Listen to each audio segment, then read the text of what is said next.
আসসালামু আলাইকুম। সবার আগে বাছাই করা 10টি আন্তর্জাতিক খবর জানিয়ে দেব। প্রথমেই থাকছে শিরোনাম। তবে তার আগে অনুরোধ থাকবে ভিডিওটিতে একটি লাইক দিবেন।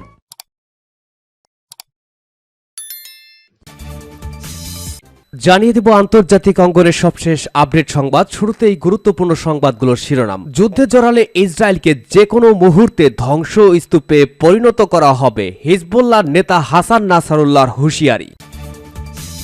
এদিকে শুধু নিন্দা জানিয়ে বসে থাকবেন না, কঠোর ব্যবস্থা নিন, আরব নেতাদের প্রতি হামাসের আহ্বান। এরপর জানাবো ইসরায়েলি যুদ্ধ ছড়িয়ে পড়ার সম্ভাবনা রয়েছে, সমস্ত পরিস্থিতির জন্য প্রস্তুত আমরা, বলেছে ইরান। জানিয়ে দেব ইসরায়েলকে সমুচীন জবাব দিতে হিজবুল্লাহর হাতে নতুন এক অস্ত্র। এবং সবশেষে একটি বিশেষ প্রতিবেদন, বিশ্বজুড়ে কতটি ঘাঁটি আছে যুক্তরাষ্ট্রের, জানিয়ে দেব বিস্তারিত সংবাদে। এতক্ষণ শুনছিলেন গুরুত্বপূর্ণ সংবাদগুলোর শিরোনাম, এবারে বিস্তারিত। আজকের সংবাদ সম্পর্কে আপনার মূল্যবান মতামত লিখে জানান। জানিয়ে দিন কোন স্থান থেকে আমাদের সংবাদ শুনছেন অথবা দেখছেন। যুদ্ধে জড়ালে ইসরায়েলকে ধ্বংসস্তূপে পরিণত করা হবে, হাসান নাসরুল্লাহর হুঁশিয়ারি। লেবাননের সাথে যুদ্ধে জড়ালে ইসরায়েলকে ধ্বংসস্তূপে পরিণত করবে হিজবুল্লাহ, এমন হুঁশিয়ারি দিয়েছেন সশস্ত্র গোষ্ঠীটির প্রধান হাসান নাসরুল্লাহ। খবর এপির।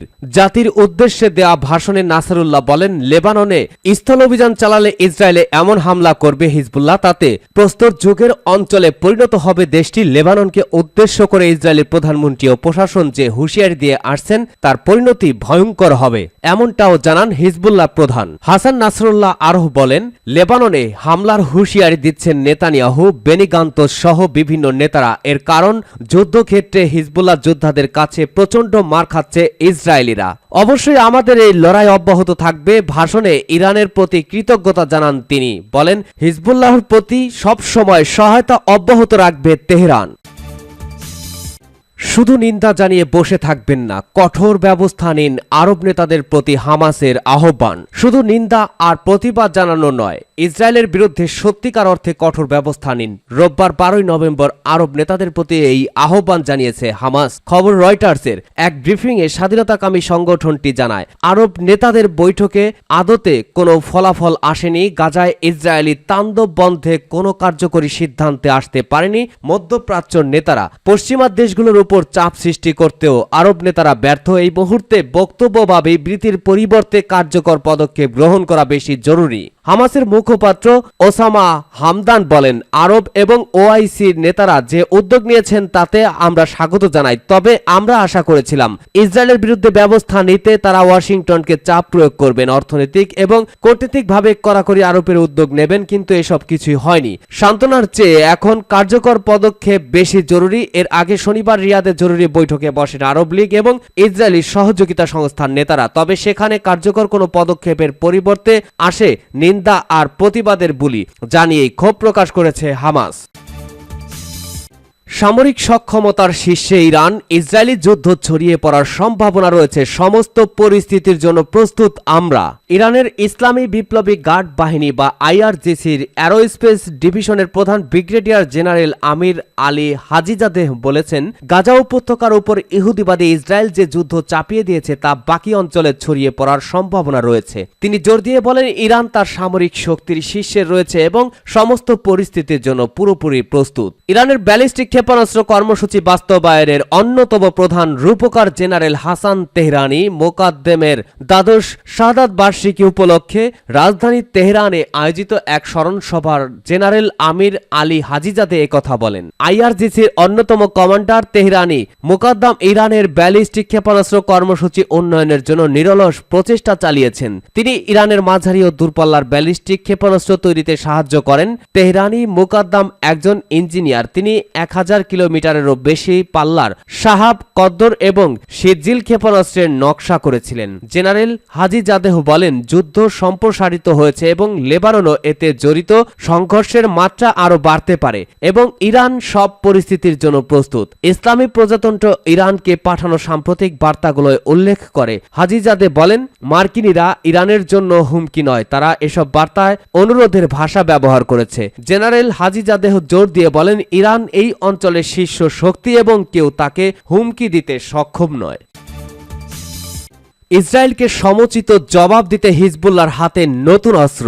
ইসরায়েলকে প্রতিহত করতে নতুন সমরাস্ত্র ব্যবহার করছে লেবাননের সশস্ত্র সংগঠন হিজবুল্লাহ। গোষ্ঠীটির দাবি, চলমান যুদ্ধের মধ্যেই তাদের অস্ত্র ভাণ্ডারে যুক্ত হয়েছে বোরকান নামের স্বল্প পাল্লার ক্ষেপণাস্ত্র। এর মধ্যে ইসরায়েলে এই ক্ষেপণাস্ত্র ছুড়ে সফলতা পাওয়ার দাবি করেছে হিজবুল্লাহ। স্বল্প পাল্লার হলেও এটি উচ্চ বিস্ফোরক বহনে সক্ষম, তাই চালাতে পারে ব্যাপক ধ্বংসযজ্ঞ, খবর এনডিটিভির। ইসরায়েলের মতো সামরিক শক্তিধর দেশের বিরুদ্ধে লড়াইয়ে টিকে থাকতে হলে প্রয়োজন অত্যাধুনিক সব সমরাস্ত্র। তাই লেবাননের সশস্ত্র গোষ্ঠী হিজবুল্লাহ একদিকে যেমন হামলা চালাচ্ছে, তেমনি ভাণ্ডারে যুক্ত করছে নিত্য নতুন সরঞ্জাম।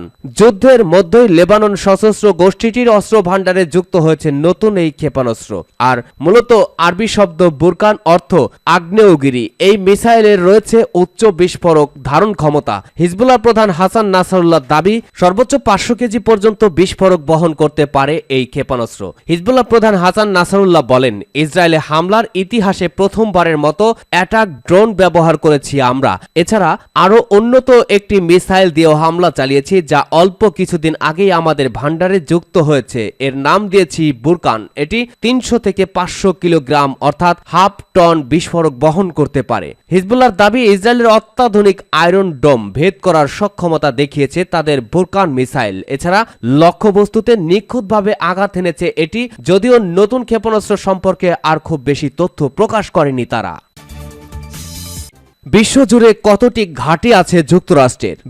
যুক্তরাষ্ট্রের কতটি সামরিক ঘাঁটি রয়েছে? প্রশ্নটির উত্তর শুনলে চোখ কপালে উঠে যেতে পারে আপনার। পৃথিবীর ইতিহাসে অন্য কোনো দেশ বা সাম্রাজ্য বিশ্বজুড়ে এত সামরিক ঘাঁটি স্থাপন করেনি যতটি করেছে যুক্তরাষ্ট্র। একসময় ব্রিটিশ ও ফরাসি সাম্রাজ্য বিশ্বব্যাপী অনেক ঘাঁটি স্থাপন করলেও আজকের যুক্তরাষ্ট্রের সামরিক ঘাঁটির তুলনায় তা খুবই সামান্য। বলতে গেলে পুরো বিশ্বকেই নিজেদের সামরিক জালে আটকে রেখেছে যুক্তরাষ্ট্র। পলিটিক্যাল অ্যানথ্রোপোলজি অব আমেরিকান ইউনিভার্সিটির অধ্যাপক ডেভিড ভাইন তার বেইজ নেশন বইয়ে পৃথিবী জুড়ে স্থাপিত মার্কিন সামরিক ঘাঁটিগুলোর একটি হিসাব দেওয়ার চেষ্টা করেছেন। এর পাশাপাশি এই ঘাঁটিগুলোর কারণে কি পরিমাণ অর্থনৈতিক, পরিবেশগত এবং মানুষের জীবনহানি হচ্ছে সেটির একটি হিসাব নির্ধারণের চেষ্টা করেছেন এই অধ্যাপক। সারা বিশ্বে মার্কিন সামরিক ঘাঁটির বেশিরভাগ স্থাপিত হয়েছে দ্বিতীয় বিশ্বযুদ্ধের পর। ওই সময় সবাইকে হটিয়ে বিশ্ব নেতায় পরিণত হয় আমেরিকা। যুদ্ধে জয়ী শক্তি হিসেবে জাপান ও জার্মানিতে শান্তিরক্ষীয় দায়িত্ব পালন করে দেশটি। সেই সময় দেশ দুটিতে শতাধিক মার্কিন ঘাঁটি স্থাপিত হয়। এছাড়া বিভিন্ন দেশে মার্কিন ঘাঁটি প্রতিষ্ঠায় কাজ জোরদার করার ক্ষেত্রে কোরীয় উপদ্বীপে যুদ্ধ ও স্নায়ুযুদ্ধের ভূমিকাও মুখ্য ছিল। গত শতকে কমিউনিজম বিস্তারের অজুহাত দেখিয়ে সারা বিশ্বে দ্রুত গতিতে সামরিক ঘাঁটি প্রতিষ্ঠা করে আমেরিকা। তবে মার্কিন সামরিক ঘাঁটি বিস্তরের কাজ নাটকীয়ভাবে বাড়ে 2011 থেকে 2015 সালের মধ্যে। বেইজ নেশন বইয়ের তথ্য অনুযায়ী পৃথিবীর অন্তত 80টি দেশে প্রায় 750টি আমেরিকার সেনা ঘাঁটি রয়েছে, যদিও প্রকৃত সংখ্যা আরও অনেক বেশি বলেই ধারণা বিশ্লেষকদের। কারণ মার্কিন প্রতিরক্ষা বিভাগ, পেন্টাগন দেশটির সঠিক সামরিক তথ্য উপাত্ত কখনোই প্রকাশ করে না। এছাড়া বিশ্বের 159টি দেশে মার্কিন সেনা উপস্থিতি রয়েছে, মোতায়েন রয়েছে প্রায় 1,73,000 সেনা। এসব সামরিক ঘাঁটি ও হাজার হাজার সেনা পরিচালনায় যুক্তরাষ্ট্র যে পরিমাণ অর্থ ব্যয় করে তা বিশ্বের শীর্ষ 10 দেশের মোট ব্যয়ের চেয়েও বেশি।